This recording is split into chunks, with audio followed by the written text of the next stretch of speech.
Sorry about rushing off at the end of the previous video. Here we are continuing on with twin flames and soulmates, my personal journey. Okay, so in the last video, I talked about the second connection that I had, and I ended off by sharing about every time we've been in contact since breaking up. I've either felt this anxiety, but the anxiety has now progressed into the feelings of wanting to die. It sounds so extreme and I cannot understand it. I'm still journeying with this. And I don't want to just take on the beliefs of other people who've gone through the journey, because I don't know where they got their beliefs from as well. What I do know is what I've experienced, and it resonates a lot with what people are calling the twin flame journey. Now, experiencing such intense connection and such strange things with two different people, they can't both be twin flames, right? So I've come across the concept of like the catalyst twin flame, or that and to be quite honest, it's kind of crazy, because I feel like other people are just as confused as I am, and so they came up with the term catalyst, because they're like, why am I experiencing this more than once? This is too intense to be like any kind of normal relationship that we experience in the 3D. What the heck is this? Okay, I know. The first one catalyzed my spiritual awakening. So we're going to call that the catalyst twin flame, or the false twin flame. And the one who comes next is going to be the real twin flame. And if somebody comes after that, then the second one is also going to be a catalyst, and then the third one is going to be the real twin flame, until you see whether you forget about them or not, which is apparently the test. Can you forget about them? So the first one, it took me so long to let that go. It was just so difficult, because my soul had recognized his soul immediately. It was almost like, and I really hate to say this, as cheesy as it sounds, but love at first sight. It really sounds ridiculous saying it out loud, but that was how I felt. Was like, oh my gosh, something in me just recognized something in this person, and there was just love for this person that I'd never spoken to. So it was pretty wild. But then the second time, having this flash or this image of marriage with this person. Now, I don't listen to these things as much as maybe I would have before, because this is my second rodeo,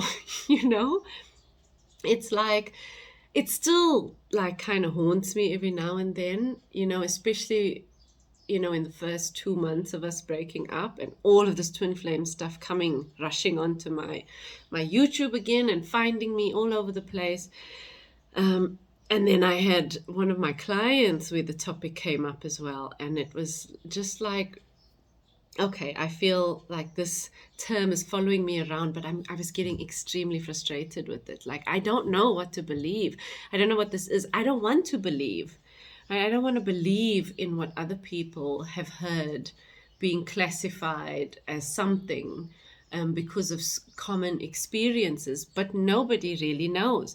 And then you have people who say that they've channeled certain information and who are in contact with other divine beings who have given them this blueprint, to be able to understand and to share this knowledge and this wisdom with the rest of us who don't know what's going on. And still I hesitate, because channeling is also subjective. So even though we are bringing in new information, it's still being filtered through the ego lens. So what are you bringing? Is it as pure as it could be, unless you're channeling somnambulistically, which basically means your consciousness is gone, it's somewhere else, and somebody else has stepped in, and so all the information is being brought through with precision as much as the being that is sending it can give through your vessel. But at least we know that Simone's ego is not tainting the message or coloring the message, right? But most of this twin flame stuff has not been somnambulistically channeled. So I'm like, Okay, so I'm at the point where I'm just focusing on my ascension journey. I don't know what the heck is happening here. I've had two intense connections that, have forced the death of me, actually. So, I've had the thought also that maybe every time I speak to this, my ex, the second person that I had this intense connection with, every time I speak to them and I feel like dying, maybe it's because this connection is here to kill off the old self. And so whenever I speak, there is this reminding, there is the ego that just cannot handle this connection because of how quick it's bringing on this death of the old self. And so that's what's making sense to me at the moment. I don't really know. So I'm just focusing on my meditations, on opening, aligning my chakras, on this Kundalini awakening stuff. I'll make an update about that soon.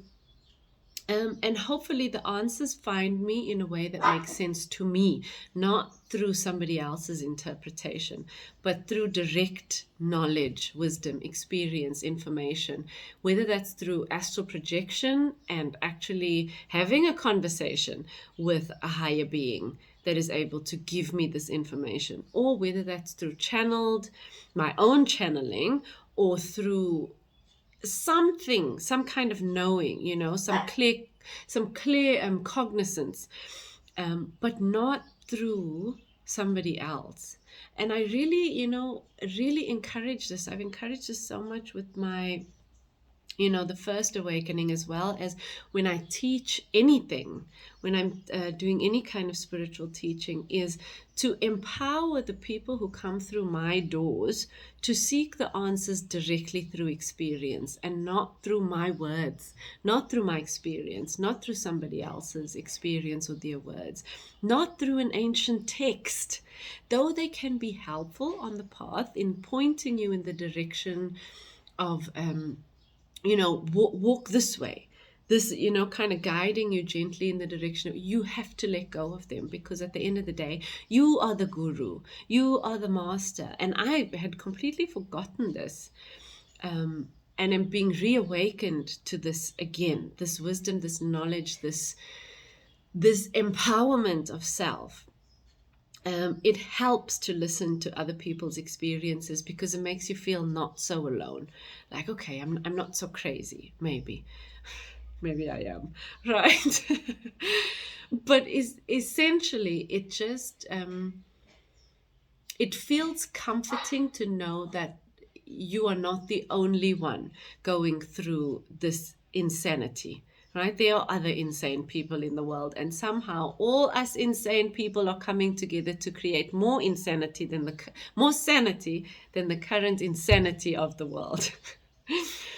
So, on that note, I'm going to leave it there, and we'll see as the learning progresses what comes up, what I learn from other people that resonates, as well as what is brought to me through my meditation, through my own channeling. And hopefully soon I will reignite that astral projection chart. We have something visiting us, a little piece of fluff. Hello, welcome, goodbye. Okay, I'm in one of those moods today, if you haven't noticed. So have a very cool day, and I will see you guys soon.